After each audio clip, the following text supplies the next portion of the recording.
মাঝে মাঝে বিভিন্ন জায়গায় ভিক্ষুকের দেখা হয়, রাস্তায় কাঁধে লাঠি টোকায় টোকায় নিয়ে হাঁটে, চোখ নাই, চোখে দেখে না।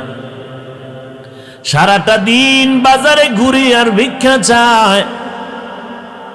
বিভিন্ন বাস স্ট্যান্ডের মধ্যে, মসজিদ, বড় বড় মসজিদের বারান্দার মধ্যে দাঁড়ায় দাঁড়ায় ভিক্ষা করে আর বলে, আমি অন্ধ মানুষ, আমি চোখ দিয়ে দেখি না, আসমান কেমন, জমিন কেমন, তোমরা মানুষ কেমন, আমারে কিছু টাকা দেও, এই টাকা নিয়ে আমি ঘরে যাব, বাচ্চাদের, স্ত্রী পরিবারের মুখে খানার আয়োজন করো। তোমাদের টাকা নিয়ে খানার আয়োজন করে যখন আমি ঘরে যাই, আমার দুটো বাচ্চা দরজা খোলার পরে আমার আওয়াজ পাইয়া দুইটা বাচ্চা আমার গলা জড়াইয়া ডাক দিয়া কা, আব্বু মজা দাও, মজা দাও।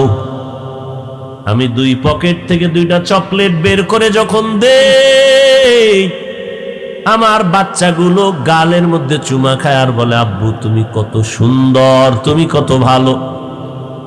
আমি চোখের পানি ছেড়ে কান্দি, ও দয়ার মালিক, আমার বাচ্চাগুলো বলে আমি অনেক সুন্দর, কিন্তু আমার কপাল বড় খারাপ, আমি আজও পর্যন্ত দেখতে পারি না বাচ্চাগুলো আমার কেমন সুন্দর। তুমি আমারে অন্ধ বানাইছো, আল্লাহ তো তোমাকে অন্ধ বানাইতে পারতো, এর নিব খারাপ। আজকে সারাটা রাত যারা মোবাইলের দিয়ে তাকাইয়া তাকাইয়া গুনাহ করে করে করে করে রাত কাটাও, মুহাম্মদের উম্মত না হইলে তুই রাতের মধ্যে দেখতি ফজরের পরে তুই অন্ধ হয়ে গেছো। আমার মাওলা রাতের মধ্যে তোরে গজবে ধ্বংস করত, কেন করে না? তুই মুহাম্মদের উম্মত হয়ে বেঁচে গেছো। তবে পরকালের জুতার বাড়ি রেডি আছে, তওবা যদি না করো, লজ্জা না থাকলেই তো করতে পারো যে একবারও যদি চিন্তা করতি, যেই চোখ দিয়া বেগানার দিকে তাকাই, যেই চক্ষু দিয়া আমি গুনার কাজ করি, যেই চক্ষু দিয়া আমি নর্তকীর চেহারা দেখি, আল্লাহ যদি আমারে অন্ধ বানাইতেন আমি কেমনে দেখতাম? যেই হাত দিয়ে আমি জুলুম করি, আল্লাহ যদি আমার হাত না দিতেন কেমনে করতাম? যেই জিহ্বা নাড়াইয়া গালাগালি করি, যদি আমার জবান বন্ধ হয়ে যাইতো আমি কেমনে গালি দিতাম?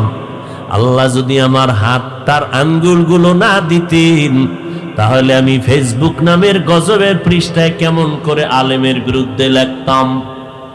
আল্লাহ হেদায়েত দান করুন। নেয়ামতের শুকর আদায় করো। আল্লাহ 5টা আঙ্গুল দিছেন, এক একটা আঙ্গুলে 4টা করে দাগ দিয়া দিলেন তসবিহ। বান্দা নামাজ পড়বি 5 বেলার, নামাজের সালামটা ফিরাইয়া মাত্র 2 মিনিট লাগবে। 33 বার সুবহানাল্লাহ পড়বি, ডান হাতের আঙ্গুলের কর গুনে গুনে সুবহানাল্লাহ সুবহানাল্লাহ। 33 বার আলহামদুলিল্লাহ পড়বি, 34 বার আল্লাহু আকবার পড়বি, ডান হাতের হক আদায় হয়ে যাবে। আল্লাহ 2টা চক্ষু দিছেন নাপাক দেখার জন্য না, বেগানাতে তাকাইয়া জিনার গুনাহ করার জন্য দেয় নাই। আজকে চেহারাটা দেখো না রে বাবা, আয়নার সামনে নিয়ে দেখ। 40 বছরের আগে তোর চেহারায় কোনো ক্রিম লাগবে না, পাউডার লাগবে না, চেহারা ঝলমল করবে আমার, কারণ আমার আল্লাহ পুরো বডির মধ্যে চেহারাটা কুদরতের হাত দ্বারা বানায় দিছে। দেখো না, শীতের মধ্যে, গরমের মধ্যে হাত মোজা পাও মোজা লাগাইয়া পুরা শরীরটারে পোশাক দিয়া ঢাকিয়া মাত্র চোখ 2টা খোলা রাইখা বের হয়ে গেলাম। যত ধুলা বালু চেহারায়, বডির মধ্যে যায় না পোশাক পর্দা, যত বৃষ্টি পড়ে সব বডির মধ্যে চেহারায় লাগে, বডিতে তেমন লাগে না, পোশাক দিয়া কাবার দিয়া লাগানো।